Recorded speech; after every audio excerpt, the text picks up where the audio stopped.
नमस्कार किसान साथियों, स्वागत है आप सभी का एक बार फिर से मालवा की खेती यूट्यूब चैनल पे। किसान साथियों, पिछले एक वीडियो में मैंने आपको बताया है कि गेहूं की फसल में बोरोन नामक पोषक तत्वों की कमी के क्या लक्षण हैं और उसकी पूर्ति हम कैसे कर सकते हैं।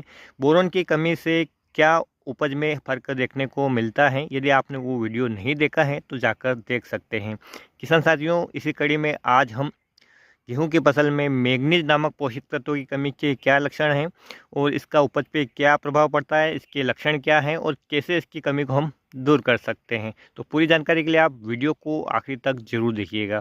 जैसा किसान साथियों, मैंने आपको बताया है कि हर प्रकार की फसल हो, चाहे किसी भी प्रकार की हो, उसे 17 से 18 प्रकार के पोषक तत्वों की आवश्यकता होती हैं और उनकी पूर्ति हमें करना होता है। लेकिन हमारा मुख्यतः फोकस जो होता है, नाइट्रोजन, फास्फोरस, पोटास, सल्फ़र या हम जिंक भी डाल देते हैं। लेकिन जो बाकी पोषक तत्व हैं जैसे बोरॉन, कॉपर, मैंगनीज, इनकी हम पूर्ति कर ही नहीं पाते हैं, क्योंकि हम इनका महत्व ही नहीं समझते कि इनको डालने से क्या होता है। बहुत ही कम मात्रा में आवश्यकता होती है। लेकिन जैसा कि मैंने आपको बताया है कि हमारे जीवन में जो नमक का महत्व है खाने में, वही महत्व सूक्ष्म पोषक तत्वों का फसल के जीवन में होता है।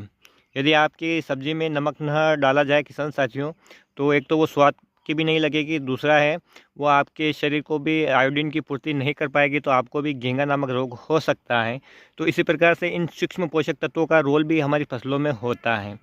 आज किसान साथियों, मैं इस वीडियो में आपको बताने वाला हूँ कि मैंगनीज की कमी के लक्षण शुरुआत में कैसे दिखते हैं, क्योंकि किसान के लेवल पे ये पहचानना काफ़ी थोड़ा डिफ़िकल्ट पड़ता है, क्योंकि सभी प्रकार के जो पोषक तत्व कमी हैं उनके लक्षण पीलापन लिए हुए प्रकट होते हैं, लेकिन इनमें थोड़ा थोड़ा अंतर देखने को मिलता है। जो चित्र किसान साथियों अभी आपकी स्क्रीन पर हैं, उसमें आप देख पा रहे हैं कि मैग्नीशियम की कमी के लक्षण और मैंगनीज की कमी के लक्षण, साथ ही बोरोन की कमी के लक्षण। ये शुरुआती लक्षण आपको किसान साथियों जब आपकी फसल छोटी होती है तभी आप देख पाते हैं। लेकिन जब आपकी फसल बड़ी हो जाती है तो इन पोषक तत्वों की कमी के लक्षण शायद आपको ना दिखें, लेकिन मैंगनीज नामक पोषक तत्व की कमी के लक्षण आपको उस समय दिखेंगे जब आपकी फसल में बालियाँ निकलने लग जाएगी। बालियाँ निकलते समय किसान साथियों समस्या ये पैदा होगी कि जो फ्लैग लीफ, जिसे झंडा पत्ती कहते हैं, वो ठीक तरह से खुल नहीं पाएगी और जो गेहूं की बाली है वो ठीक तरह से निकल नहीं पाएगी, टेढ़ी रह जाएगी, मुड़ी हुई रह जाएगी। उसमें दाने भी कम भरेंगे और वो सिकड़ी हुई रह जाएगी और इस प्रकार से जो आपका उत्पादन है वो प्रभावित होगा और क्वालिटी भी प्रभावित होगी। तो किसान साथियों, ये समस्या आती है मैंगनीज की कमी के कारण। बहुत सारे किसान भाई मैंगनीज और मैग्नीशियम को एक समझ लेते हैं, तो आप ऐसी गलती ना करें। दोनों ही अलग अलग पोषक तत्व हैं और दोनों का जो रोल है वो आपकी फसल के लिए अलग अलग तरह का है। तो आपको इस प्रकार का विकार यदि आपको देखने को मिल रहा है तो आप 100% श्योर हैं कि आपकी फसल में मैंगनीज की कमी के लक्षण हैं। किसान साथियों, ये जो चित्र आपके सामने चलाया जा रहा है सोशल मीडिया से लिया गया है और एक किसान भाई ने ग्रुप में पूछा था कि ये क्या समस्या है। दुकानदारों ने पोटास की कमी बताई है, लेकिन ये पोटास की कमी के नहीं हैं, मैग्नीज के कमी के लक्षण हैं। आप इन्हें अच्छी तरह से पहचान लें और इसकी पूर्ति के लिए किसान साथियों, इस फसल को ठीक करने के लिए बालियों में ऐसा विकार ना आए, इसका ध्यान रखने के लिए आप मैग्नीज सल्फेट बाज़ार में मिलता है, बहुत ही सस्ता प्रोडक्ट है और एक माइक्रो सूक्ष्म पोषक तत्व है। इसका प्रयोग किसान साथियों 1 किलो प्रति एकड़ के हिसाब से आप अपनी फसल में स्प्रे के द्वारा कर सकते हैं। यदि किसान साथियों ये आपकी हर वर्ष ऐसी समस्या आती है आपकी फसल में, तो आप ज़मीन में जब बेसल डोज दे उस समय भी मैग्नीज सल्फेट का जो ज़मीन में देने के लिए भी प्रोडक्ट आता है उसका यूज़ कर लीजिए। तो आपकी फसल में इस प्रकार के विकार फिर आपको देखने को नहीं मिलेंगे और जो ये बालियाँ इस प्रकार से क्षतिग्रस्त होती हैं वो नहीं होगी। तो किसान साथियों, ये एक छोटी सी जानकारी थी, आप लोगों के हित में मैंने इसे शेयर करना उचित समझा जो किया।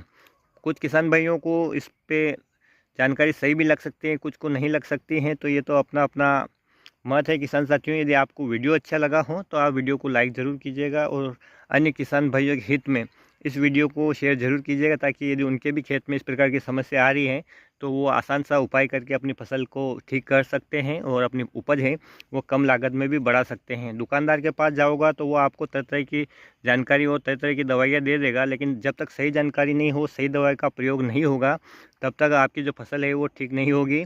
फसल आपकी ठीक होगी दुकानदार के प्रोडक्ट से या नहीं, लेकिन जो लागत है वो बढ़ जाएगी। इसलिए छोटी छोटी बातों को इग्नोर ना करें और हर प्रकार के पोषक तत्वों की कमी के लक्षण जानने के लिए आप चाहे तो गूगल पे भी सर्च कर सकते हैं या अन्य जो अच्छे कृषि वैज्ञानिक हैं जिनसे आप संपर्क रखें, और किसी भी प्रकार का कोई विकार आपको अपनी फसल में दिखे तो उनसे आप संपर्क करें, ताकि आपको सही जानकारी समय पर मिल पाए और आप अपनी फसल को बचा पाएँ। तो किसान साथियों, आज के वीडियो में इतनी जानकारी, उम्मीद करता हूँ कि आपको पसंद आएगी। पसंद आए तो प्लीज़ वीडियो को लाइक ज़रूर कीजिएगा और अन्य किसान भाई के साथ शेयर कीजिएगा।